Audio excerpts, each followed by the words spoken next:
Peringottukara culture and charitable സൊസൈറ്റിയുടെ നേതൃത്വത്തിൽ അഭിനന്ദനം 2026 എന്ന പേരിൽ അനുമോദന സദസ്സ് സംഘടിപ്പിച്ചു.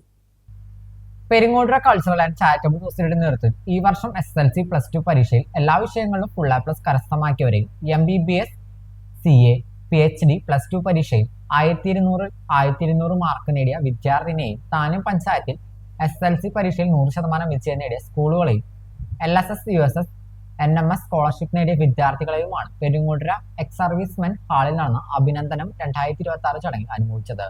Peringottukara cultural and charitable society president Andro Thurayan അധ്യക്ഷത വഹിച്ചു. കാനാടിക്കാവ് മഠാധിപതി ഡോക്ടർ വിഷ്ണുഭാരതിയ സ്വാമി ഭദ്രദീപം തെളിയിച്ചു. അന്തിക്കാട് ബ്ലോക്ക് പഞ്ചായത്ത് പ്രസിഡന്റ് ജ്യോതിലക്ഷ്മി വസന്തൻ അഭിനന്ദനം 2026 അനുമോദന സദസ്സ് ഉദ്ഘാടനം ചെയ്തു. റിട്ടയർഡ് സാമൂഹ്യനീതി വകുപ്പ് ജോയിന്റ് ഡയറക്ടർ ശ്രീദേവി കരുണാകരൻ സമ്മാനദാനം നടത്തി. Retired DDEO Sajan KH career guidance class നയിച്ചു. Society secretary Raman Namboothiri, doctor Sayan Kodappully, രക്ഷാധികാരി MP സജീവൻ, സാഹിത്യകാരൻ അഷ്റഫ് അമ്പയിൽ, റിജു കണക്കന്തറ, മറ്റു മെമ്പർമാർ എന്നിവർ നേതൃത്വം നൽകി.